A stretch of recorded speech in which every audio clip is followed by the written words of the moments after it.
여러분, 착한 기업이 돈도 더 잘 번다. 이런 말 많이 들어보셨죠? 근데 이게 그냥 하는 말일까요? 아니면 정말로 사실일까요? 그래서 오늘 저희가 MSCI 리서치 자료를 한번 깊숙이 들여다보려고 합니다. 기업의 지속 가능성, 그러니까 요즘 많이 말하는 ESG가 과연 자본 조달 비용, 쉽게 말해 돈 빌리는데 드는 비용이랑 무슨 상관이 있는지 그 연결고리를 한번 파헤쳐 보겠습니다. 그러니까 핵심 질문은 바로 이거죠. ESG, 그거 하면 회사에 진짜로 돈이 되나?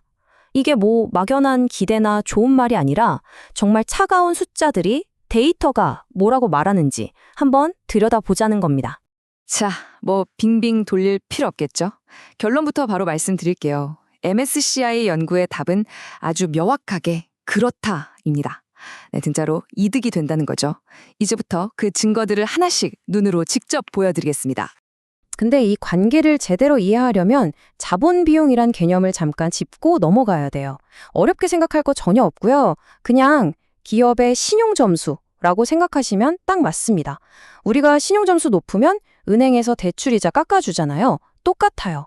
자본 비용이 낮은 기업은 그만큼 더 싸게, 더 좋은 조건으로 사업 자금을 빌려올 수 있다는 뜻입니다. 아주 중요하겠죠? 와, 이 그래프 한번 보세요. 이게 진짜 모든 걸 말해줍니다. 정말 흥미로운 결과인데요. 여기 맨 아래 보이는 초록색 선, 이게 ESG 등급 제일 높은 기업들이고요.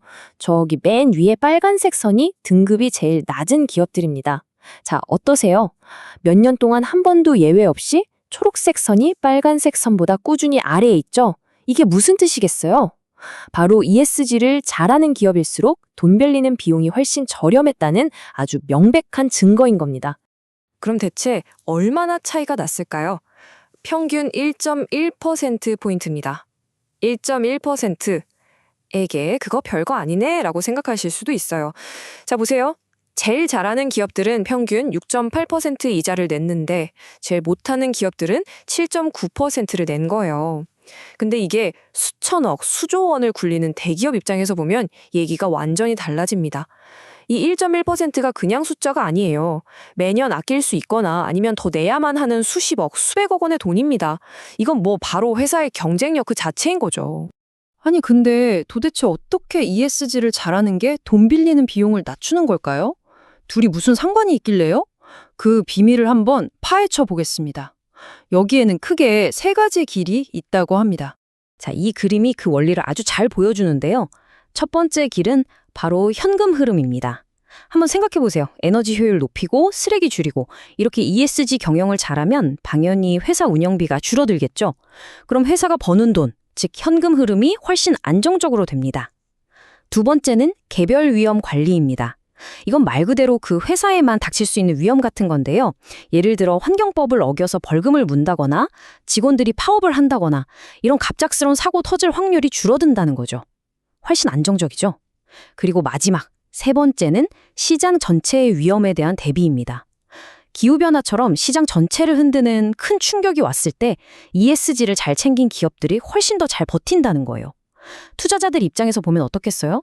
이 세 가지를 다 합쳐보면 아, 이 회사는 정말 안전한 투자처구나 라는 믿음을 주게 되고 당연히 더 싼 이자로 돈을 빌려주게 되는 겁니다. 자, 그럼 이 놀라운 관계가 그냥 우연의 일치거나 특정 경우에만 그런 건 아닐까요? 이게 얼마나 보편적인 현상인지 데이터를 좀 더 넓게 살펴보면서 확인해 보겠습니다. 이게 또 재밌는 게 돈을 빌리는 방식이랑도 상관이 없어요. 이 표를 보시면 회사가 주식을 팔아서 자금을 모으든 아니면 채권을 발행해서 돈을 빌리든 결과는 똑같습니다. ESG 등급이 높으면 무조건 비용이 더 저렴했다는 거죠. 그러니까 이건 뭐 시장을 가리지 않는 아주 일관된 현상이라고 볼 수 있겠습니다. 그래도 혹시 뭐 IT나 친환경 에너지처럼 원래부터 ESG랑 좀 친한 산업에만 해당하는 얘기 아니야? 라고 생각하실 수도 있겠죠.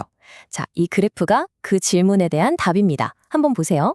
소비재, IT, 금융, 헬스케어 거의 뭐 우리가 아는 대부분의 산업에서 예외 없이 ESG 잘하는 기업들이 이득을 보고 있어요. 그러니까 이건 특정 산업의 이야기가 아니라 그냥 모든 산업에 적용되는 규칙 같은 거라고 봐야 합니다. 자, 그럼 마지막으로 지도를 한번 쫙 넓혀볼까요? 이게 뭐 미국이나 유럽 같은 특정 지역에서만 통하는 얘기일까요? 아닙니다. 아시아, 유럽, 북미, 남미, 이 그래프에 나와 있는 전 세계 주요 시장에서 똑같은 패턴이 발견됐어요. 정말 놀랍죠? ESG와 자본 비용의 이 관계는 이제 명실상부한 글로벌 표준이라고 말할 수 있겠습니다. 자, 지금까지 정말 많은 데이터를 봤는데요. 그럼 이 모든 것들이 대체 우리에게 뭘 의미하는 걸까요? 왜 이게 그렇게 중요한 걸까요? 그 핵심을 한번 정리해 보겠습니다. 핵심은 딱 이겁니다. 먼저 기업 입장에서 보면요. ESG는 더 이상 돈만 쓰는 비용이 아니에요.